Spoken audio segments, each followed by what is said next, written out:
ออก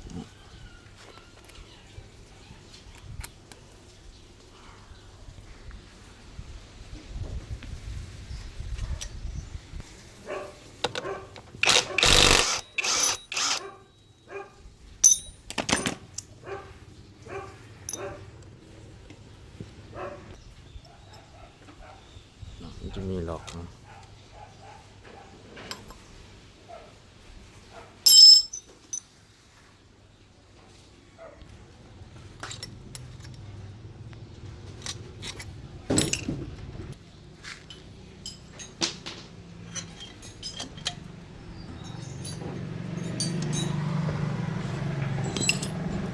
บดวาล์วใหม่นะวาล์วหัว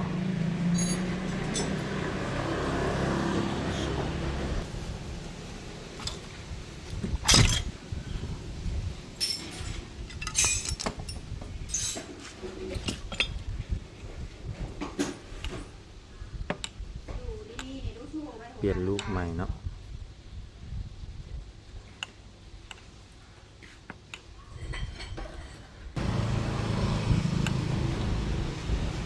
ลูกกด00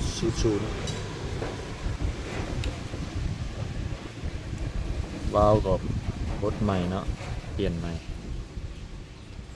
ควนใหม่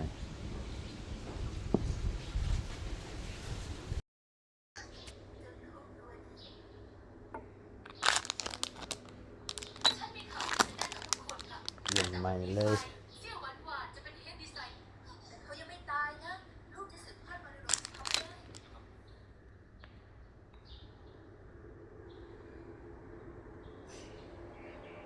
มันเป็นโครงมันบ่ได้มัดสอง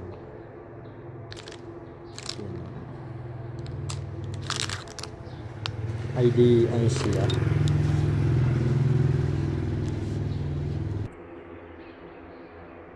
บด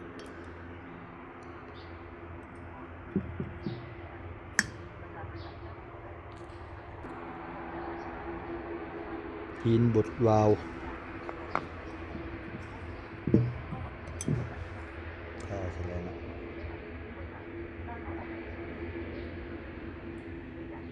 บดละเอียด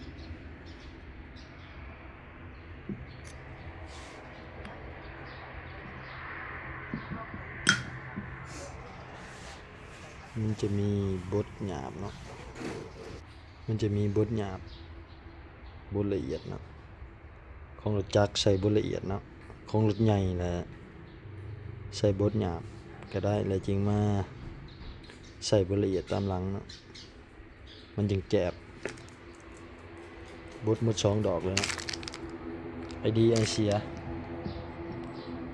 เบิกใหม่ถ้าไผบ่มีเครื่องบดก็นี่เนาะต่อยางเป็นรูเป็นหูกันนะเสียบเข้าไปในก้นวาล์วเนาะแล้วก็บีบหมุน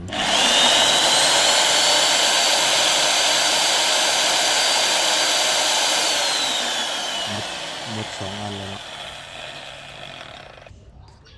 แล้วก็มีหินบดวาล์วเนาะตัวละเอียดกับตัวหยาบเอาใส่ตัวละเอียดเนาะ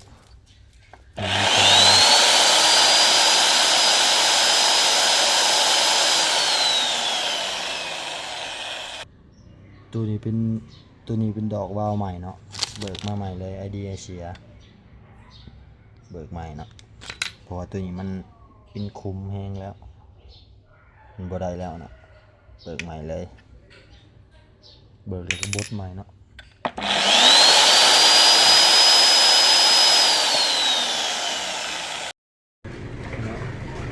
ทำความสะอาดเรียบร้อยเนาะบดแล้วปันชิมาลองเนาะลองเอาน้ำมันแอดซังนี่เนาะเขาก็จะเอาน้ำมันแอดซังถอดลงนี่เนาะต้องเอามือดันไว้เนาะนี่เนาะถ้ามันอยู่มันบ่ซึมแน่นอนเนาะถ้ามันซึมแปลว่าบ่อยู่เนาะนี่บ่ซึมเนาะ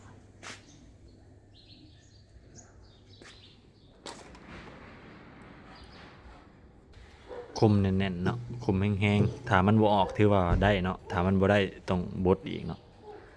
วิธีเช็ควาล์วหัวถ้าวาล์วบ่หัวรถก็จะแล่น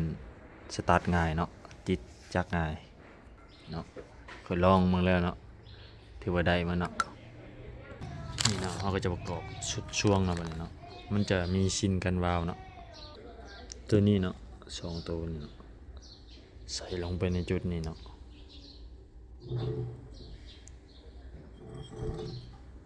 ใส่ลงไปในจุดนี้เนาะมัด2เบื้องมัด2เบื้องเนาะเขาบ่ได้เอานี่ออกย้อนว่ามันติดแห้งเนาะเขาเรียกว่าแหวกงัดมันก็เรียกว่าบดแบบนี้เลยซะมันติดแห้งนี่เนาะได้มา2เบื้องเนาะตัวนี้บ่เป็นหยังเนาะบ่ก็บ่เป็นหยังเนาะดอกวาวเนาะมีแต่บดวาวให้ได้แต่ใส่หมวกกันชินกันควันเนาะตัวนี้มันจะกันควันจะกันลีนเข้ามานี่กันควันได้เนาะถ้าลืมใส่ควันแน่นอนวิธีใส่ดอกวาวเนาะมันจะมีดอกใหญ่ดอกน้อยเนาะดอก ID เนาะไอเสียจะเป็น FB เนาะ ID จะเป็น N17 เนาะเบื้องคาบูเนาะตัวนี้เนาะมันจะมีเบอร์ใหญ่เบอร์น้อยสังเกตดีๆเนาะเบอร์ใหญ่เบอร์น้อยถ้าใส่ผิดควันแน่นอนเนาะมันจะมีเบอร์ใหญ่เบอร์น้อยเนาะบ่ลงพังไอเสียก็พังท่อไอเสียเนาะท่อ ID ก็คือน้ำมันเขาเนาะใส่ไปแบบนี้แล้วเนาะใส่สปริงใส่ลงไปนี่ตัวนี้เนาะเข้าไปแบบนี้เนาะนี่เอาเล็บมาก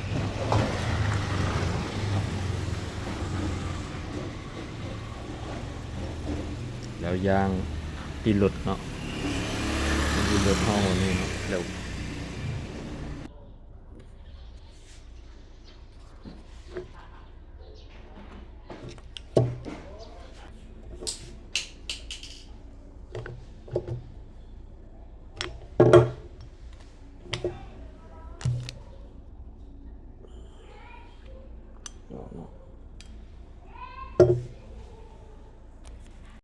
นี่ก็ใส่แคมลงไป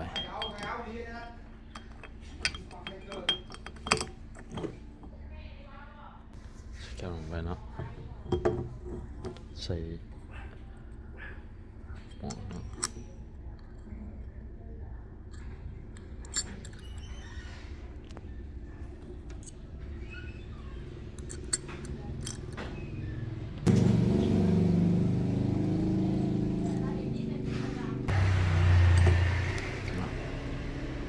วาล์วเอาไปตั้งตำลังนะวาล์วเนาะเอาไปขึ้นเชื่อสูบตั้งตำลัง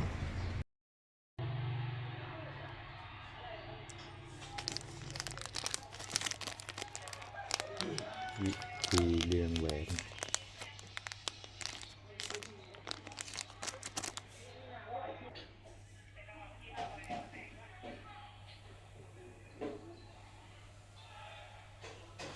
มันจะมีแหวนเบอร์2เบอร์1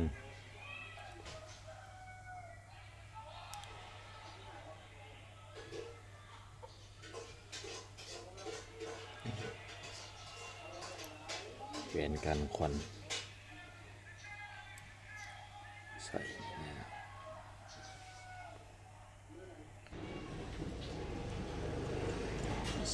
แหวนกันควันลงไปเลย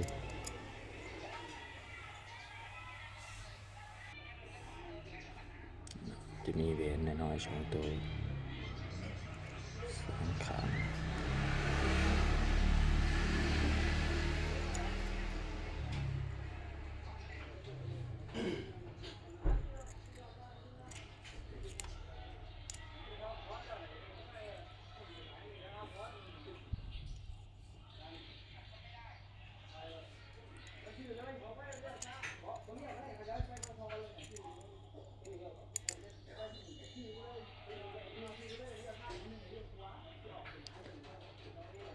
วิธีเลี้ยงแหวนมองคอต่อบ่อยมันต่อกันเนาะมันห่างกัน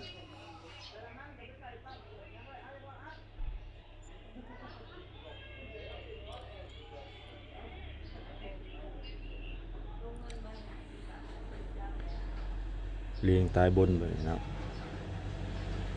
ลูกสูบต้องขึ้นแบบนี้เนาะเวลาลีนขึ้นมามันจึงจะบกควันเนาะ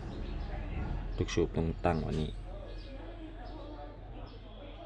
มันจึงบกควันเนาะเบื้องนี้ก็คือกันเนาะ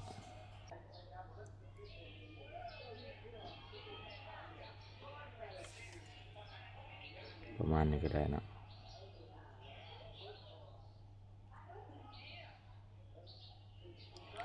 พอเขาเบิ่งพังไอดีเอเชียเนาะลูกสูบปีนขึ้นไอดีลุมจะเป็นไอเชียเนาะถ้ากล้องรุ่นอื่นมันจะเบิ่งง่ายเนาะเวลาเขาลบว่าเขามันจะมีห้อยใหญ่ห้อยน้อยเนาะตัวนี้จะปีนขึ้นเนาะ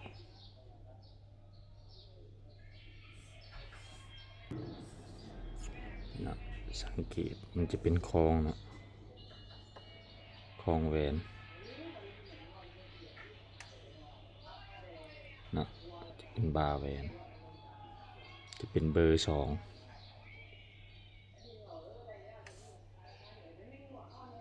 นั่นเบอร์2เราต้องใส่ปิ่นกับหลังเนาะใส่แหวนปิ่นกับหลังไว้นี่เนาะมันจะมีเหลี่ยมปิ่นกับหลังใส่ร่อง2แบบนี้นะ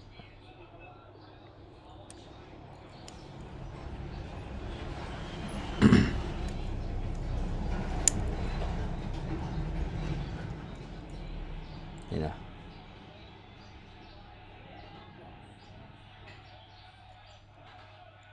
นี่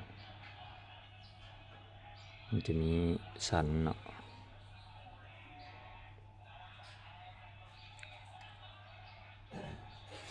สันแหวนแหวนตัวนี้คือกันเนาะเขาจะเบิ่งคมมันเนาะ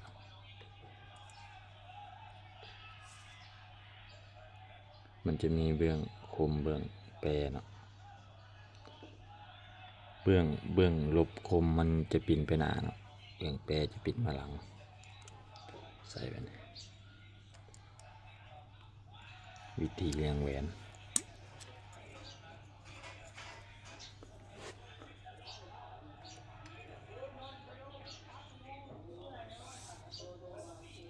แบบนี้เนาะ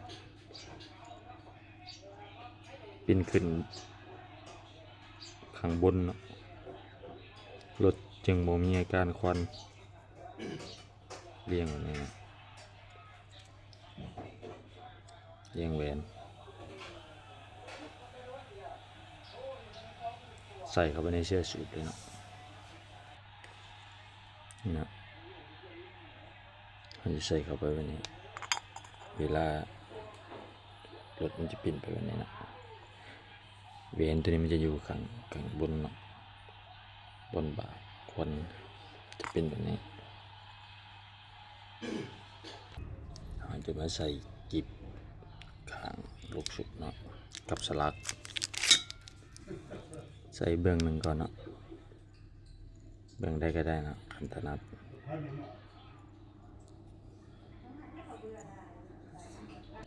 มันจะใส่ข้างหนึ่งก่อนเนาะใส่น้ำมันเครื่องไปหน่อยหนึ่งลื่น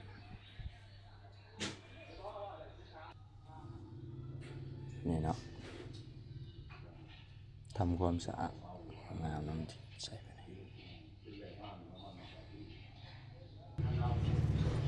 สปกินเนาะ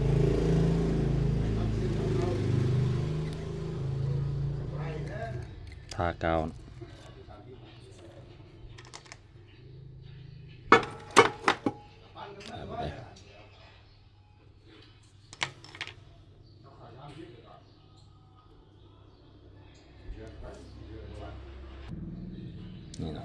ใส่หลายเนาะพยายามอย่าให้ตันหูลีนเนาะหูน้ำมันเครื่องผลไปเนาะ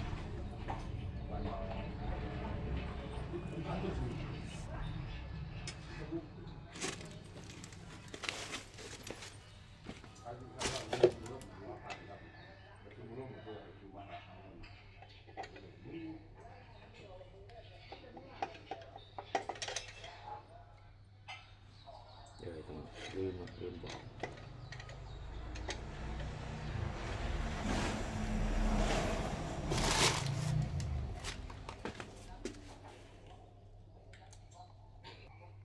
เซ็กหูน้ำมันเครื่องเนาะว่าน้ำมันเครื่องออกหรือเปล่าเนาะ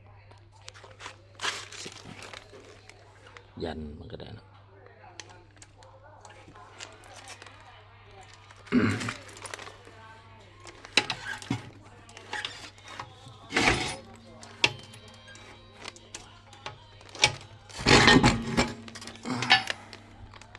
หาตัวลูบิสก็คือ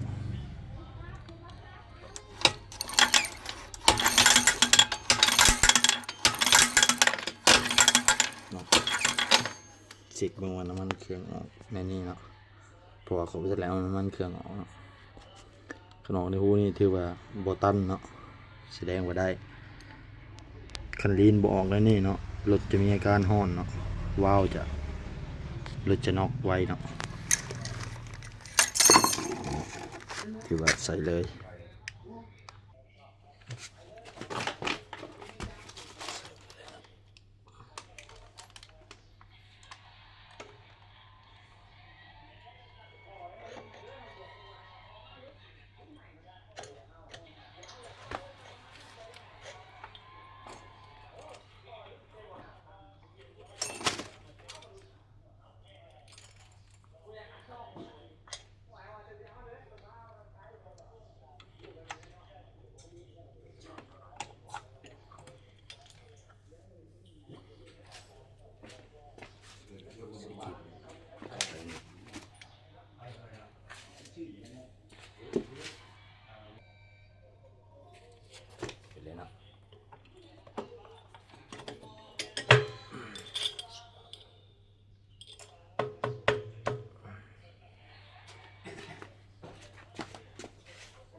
เริ่มใช้คลิปถูเนาะ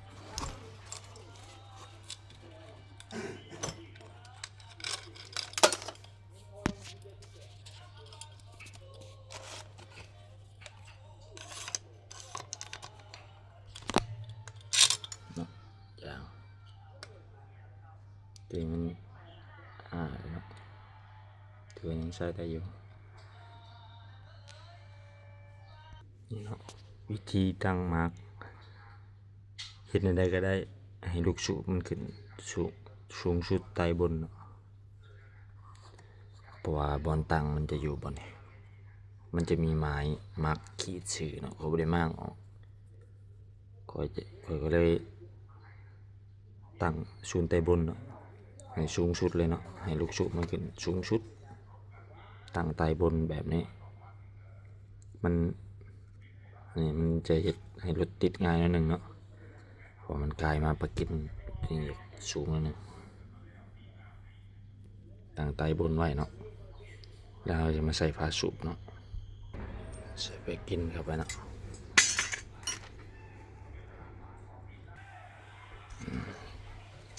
ไปเนาะใส่ฝาสูบเนาะ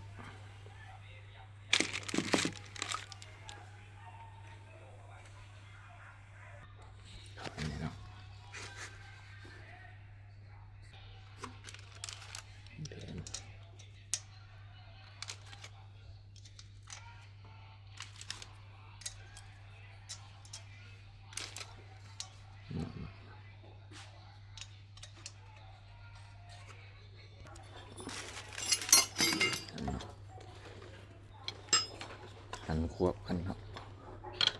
จึงเจ็บ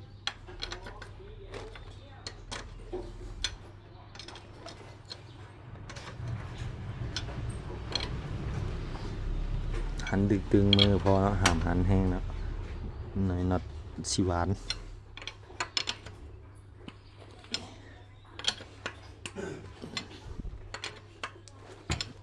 ตึงๆก่อนดูใส่น็อตข้างไป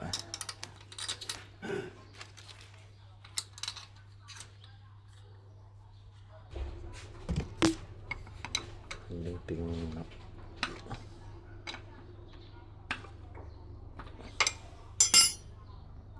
เราจะมาใส่เพื่อนมันจะมีผักเนาะผักนะใส่เข้าไป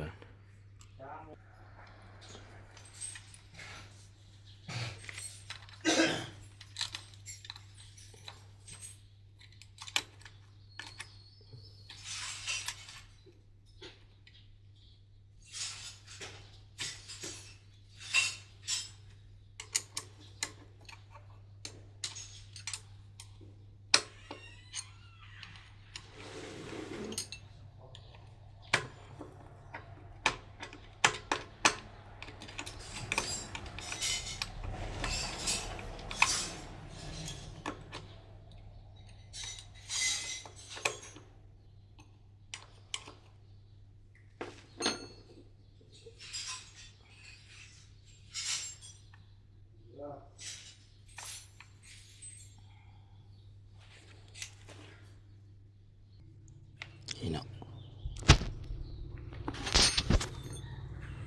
เขาจะให้เส้นตัวนี้สีกับตัวนี้เนาะมินกันบ่เป็นหยังเนาะจำนี้ได้ถ้าเอาตั้งสูน้อยห้ามมุนโซ่ใส่เนาะเขาต้องใส่เข้าไปเลยเนาะเพราะว่าลูกสูบมันเฮ็ดตายบนไว้แล้วเนาะบ่นั้นโซ่น้อยมันจะขวมเนาะเขาต้องใส่เข้าไปเลยเนาะห้ามมุนรอบจักรเนาะเขาต้องหาเรือนหาให้มันตรงก็ใส่ไปเนาะ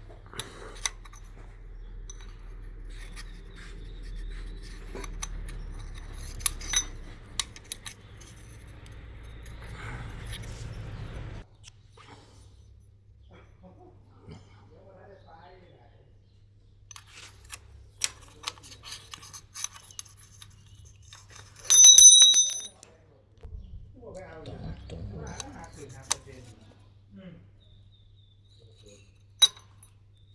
จอเลยใครจออะไรครับจอเก่าเลยฮะโม่เลยจอไปอย่างนั้นจออยู่ในรถอยู่ในที่กันจอไปใส่รถเช้าช้าที่หาเจ้าแล้วก็ปล่อยกับพี่จะหนักเนี่ยเอาอะไรกันดีวะจะบัวเลยอ่ะจะคลายกันอะไรไปบอกกันมีต่อแต่พอแล้วเขาจะต่อทางเซน48เลยบอกตามเรื่องเจ้ายาวแท้ๆเขาว่าไอ้เนี้ยคันหนึ่งอยู่โอ้ตายเพราะค่าน้ำมันมันเงินนะน้ำมันมันหมูมีมันก็ชิบะเลยจ้ะมาจากบ้านเลยน้ำมันแต่พอเป็นแทงเขาใส่เมื่อเราขี่ไปดองกูไปจ้ะจังเล็กเจ้าใส่กันที่ว่ารอดไล่ยังกับบัวใส่ที่ยังจีตายไอ้มันใกล้เขาบอกคุ้มกินเขาขี่ขึ้นมาแล้วก็คุ้มพ่อใช่ปะเขาใช้มือขี่ไปดองมีความเพียรเนาะยิ่งเขาพร้อม ตะลุยแป้งหมุน พ่อผมมาแค่ได้ยืนรับตาดิ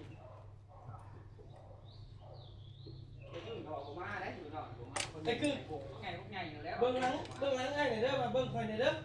เนี่ยเนี่ยนี่แหละไอ้ดูไอ้คือโอ้อันไหนคือมาเอาไว้โว้สิก่อนว่าเขาเลยไปเอาไอ้ดูเมื่อคืนนี่ละนี่แหละเอาไงยังมากินได้อยู่แท้กินอยู่นี่แหละเดี๋ยวดูนะกินของแก้มร้ายคือกินแก้มได้หรอไปดูฮะเอาไปทุกอีบอกกิน หมุนออกมา บอลล้างๆหนวดกิน ตึงๆนั่น ตักเ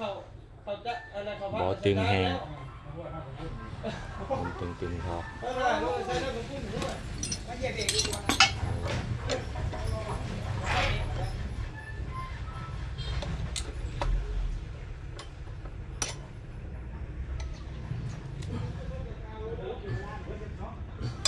ตึงพอเนาะได้ละหมุนได้แล้วสิดอกว่าวเนาะตั้งนักไว้ตรงแบบเก่าเนาะเทไว้ตัวนี้เนาะ บัวผมขี่มัน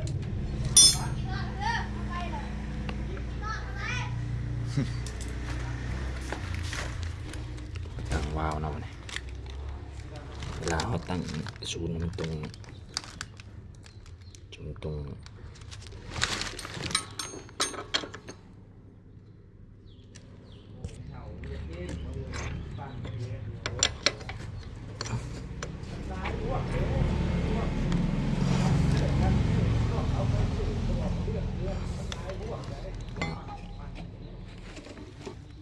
ตั้งวาล์ว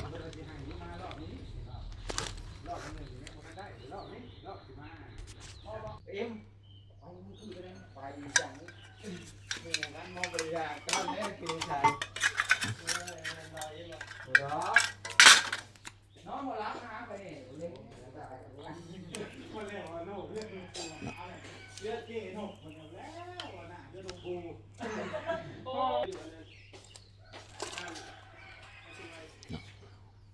ที่ตั้งวาล์วยัดเข้าไปเลยเนาะหันมันเจ็บๆเนาะ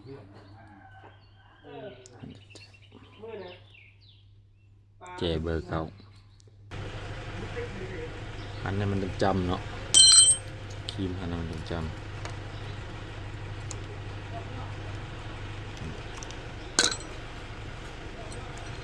เจเบอร์เก่าหันเนาะหันดึงปิงมือเนาะแล้วเอาอันนี้ออกเนาะ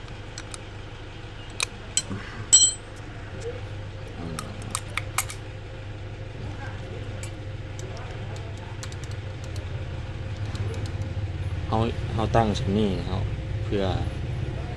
ให้รถติดง่ายเนาะให้รถสตาร์ทง่ายเนาะมันดังยามันเนาะมันดังบ่เป็นหยังเนาะถ้าเขาไปโลดารถได้ที่เนี่ยประมาณน้ำมันประมาณ 4-5 ลิตรเนาะหรือว่าขี่ไปในภายใน1 อาทิตย์เนาะเขาจึงมาเข่งวาล์วเข้าใหม่เนาะเข่งเข้าประมาณสำนี้ก็ได้เนาะสำนี้เหมือนจากพับเรือสำนี้มันก็เสียงมันก็จะเงียบลงเนาะเพราะว่ารถมันได้ทีได้นะสมบูรณ์แบบแล้วเขาจึงมาตั้งเข่งเขาเนาะเพื่อให้มันเงียบเนาะเขาก็ตั้งสำนี้เนาะถ้าเขาฮิตเข่งเกินไปเนาะรถจะติดยากสตาร์ทติดยากสังเกตเบิ่งว่ารถบางคันสตาร์ทติดอย่างยากสตาร์ทติดบ่ติดเนาะแล้วมายันติดและติดบาทเดียวเนาะติดบาทเดียวแสดงเป็นน้ำวาล์วอันนั้นวาล์วเข่งไปยานวาล์วออกเนาะยานวาล์วออกรถจะติดง่ายเนาะทั้งลมก็ตั้งคือกันเนาะทั้งลมก็ตั้งคือกันทั้งลมก็ตั้งสมคือกันเนาะคือว่าโอเคเนาะกับตั้งโซน้อยเนาะตั้งโซน้อยเขาจะบกเข่งเกินไปเนาะเขาจะหันตึงมือหันตึงมือเนาะหันไม้ออกหันเข่ามันจะเป็นอะไรเนาะไม้ออกมันจะเป็นตึงลงเนาะมันจะยู่ลงเขาจะหันตึงมือบ่หันแห้งเนาะบ่นั่นหลุดโซน้อยเข่งก็ติดยากคือกันเนาะเขามาใส่หานัดเบามันจะมาใส่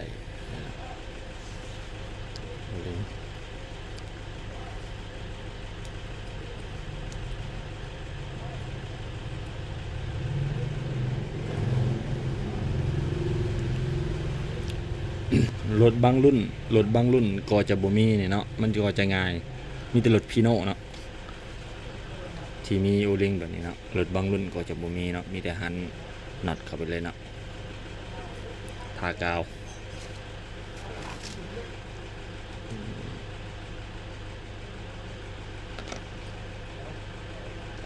นี่ก็ได้เนาะ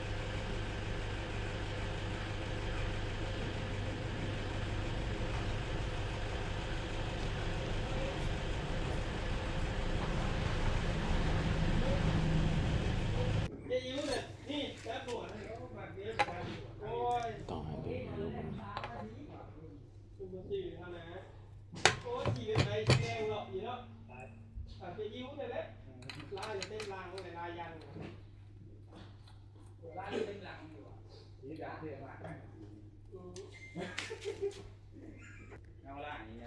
ถ้าโลเล็กคือใครวะถ้าโลเล็กไหน ตัวใหม่เนาะจะแถมมากับอืม คุณปู่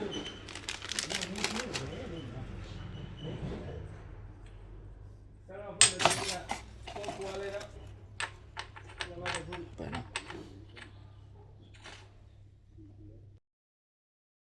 เปื้อนแห้งเนาะกับบิวเนาะคาบูไปล้างทำความสะอาดเนาะมางไว้หมัดหลังจากทำความสะอาดแล้วเนาะเราจะมาเอามางออกมาเลยเนาะน็อตหูอากาศน็อตเสียบแล้ว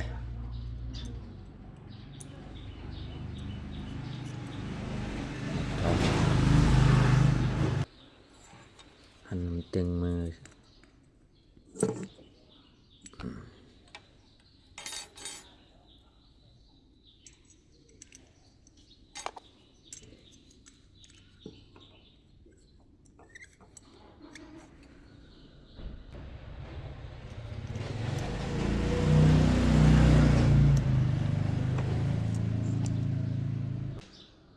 ใช่น้องๆ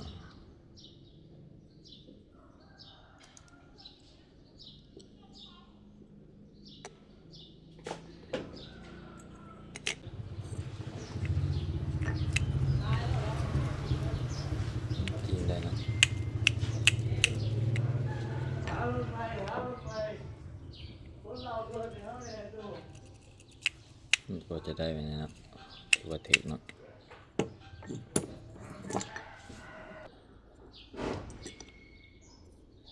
ทากาวเนาะทากาวเนาะนัดปรับอากาศเนาะมีโลโซ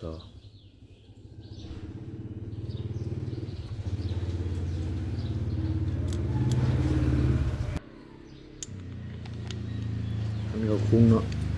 แล้วหันออกคืนประมาณ2 รอบเนาะหันออกคืนประมาณ2 รอบพอเนาะถ้ามันยังบ่ได้เราไปปรับเอาในรถเนาะไปจูนเอาในรถจูนใหม่ในรถเนาะ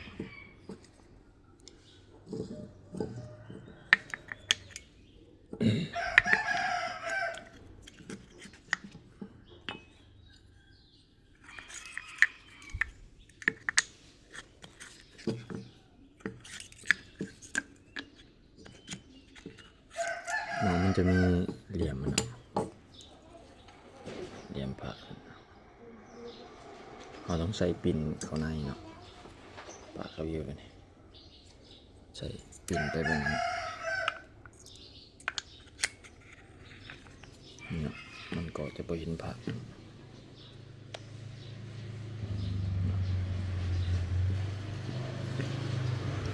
ถูกต้องเนาะมันจะมีตรงนี้เนาะ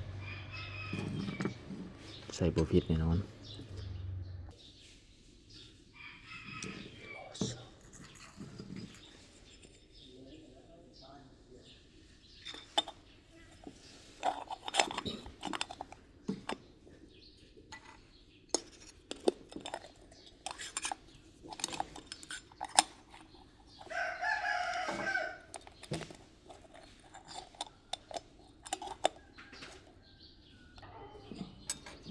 เสียบหัวเนาะมันลงเลยบ่เนาะ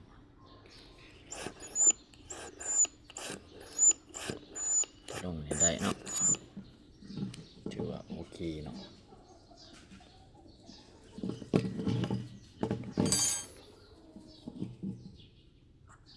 ใส่ตรงนี้ไป